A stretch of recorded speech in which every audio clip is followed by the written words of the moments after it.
A few years ago, I moved with my family to a small rural town on the edge of a dense, impenetrable forest. The house we bought was old, but beautiful.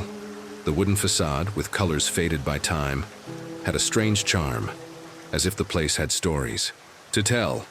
The price was very low, which at the time seemed lucky, but as we soon discovered, it wasn't.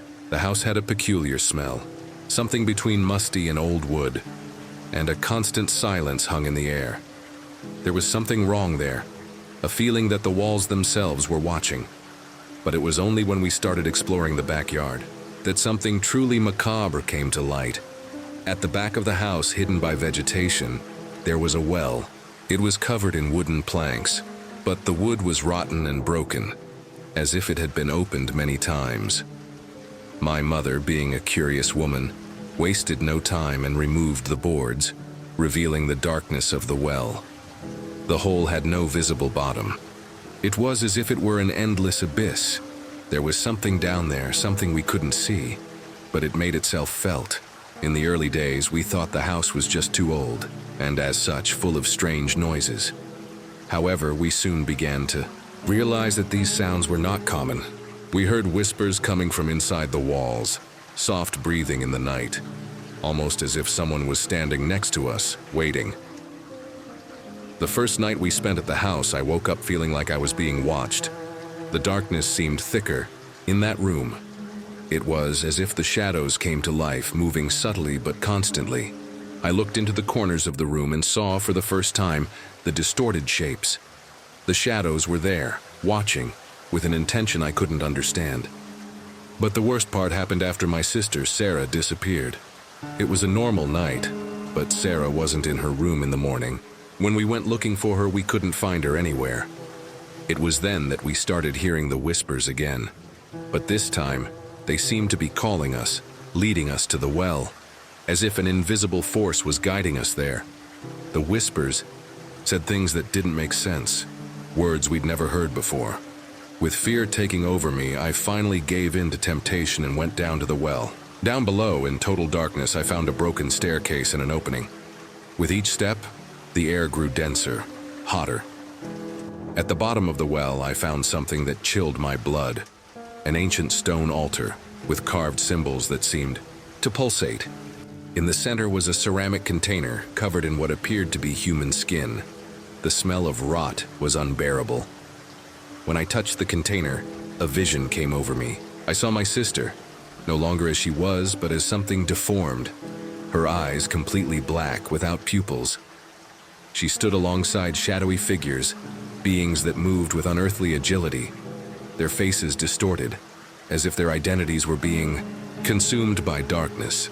They were performing a ritual, and Sarah was at the center, no longer a victim, but a part of that ritual, an offering. She looked at me with those black eyes and smiled, a smile that wasn't hers, something evil and vicious. Suddenly the vision disappeared, and the whisper returned, now stronger, more urgent. I ran out of the well, but I couldn't escape the shadows.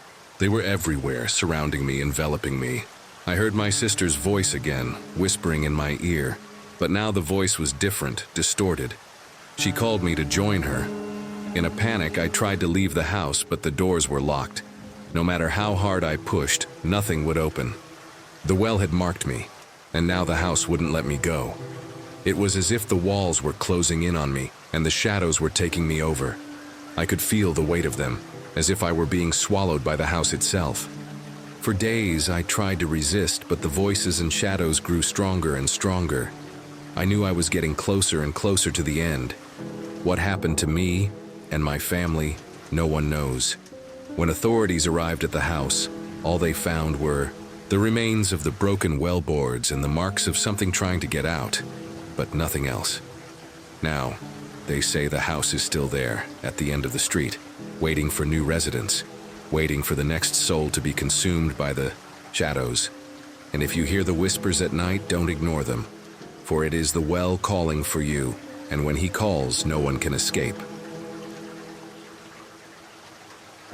I always thought it was just a nightmare, a phase of life until something happened and I could never see the world the same way again. When I moved into the new house, I thought I was starting a new phase of life.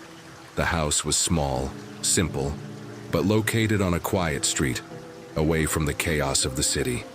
I lived alone, and the solitude felt like a relief at first. Over time, I started to notice some strange things. Sometimes when returning home after a long day of work, the doors would feel slightly open, as if someone had come and gone. At first, I thought it was something simple, like forgetting to lock the door. But then other signs started to appear. Objects moving around, chairs that weren't where I left them, and even the smell of food, as if someone was cooking in my apartment, even though I lived alone and had never used the kitchen.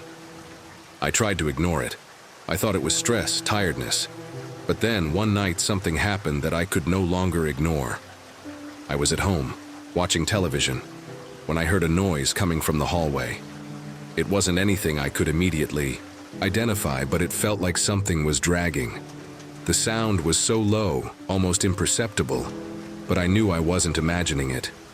I got up slowly and went into the hallway. What I saw was a face. Not from a stranger, but from someone I would never have expected to see there.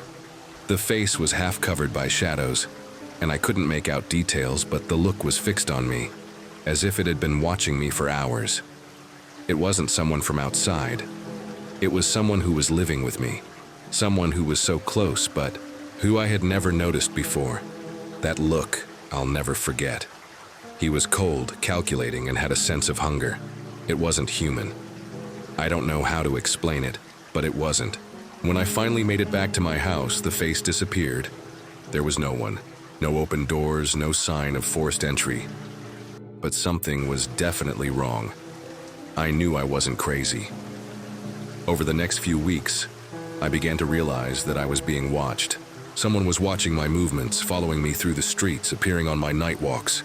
I felt eyes on me, but I could never find the person. Until one night I decided to go out to look, armed with a flashlight and a feeling that something had to be done. I went to the attic. I had never messed around there before, and there was no reason to.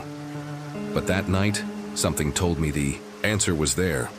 When I went upstairs and turned on the flashlight, I saw a strange set of marks on the floor, as if someone had crawled there. I pulled the lid off an old box and found something that made me gag.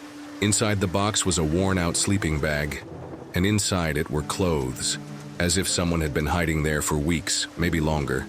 But the most disturbing thing was the leftover food, small remnants of canned food and empty containers. The impression was clear. Someone had been there, hiding from me, watching everything I did. At that moment I understood. That face I saw in the hallway wasn't just an intruder. It was someone who was living in my house, taking advantage of my trust. He knew my habits. He knew when I left and when I came back. He had made himself invisible, and for days, maybe weeks, he was the real guest in my house. When the police finally arrived, they found no one. Nothing but the traces, the signs that someone, some human being, was living in secret, in the shadow of my everyday life. The house was never the same again. I never stayed home for long again without feeling like someone was watching, waiting for the right moment to show up again. And most disturbing of all, the feeling that that face, the eyes that looked at me, never disappeared. I see them in my dreams, in my reflections, in places I've never been. That guest still lives in my mind.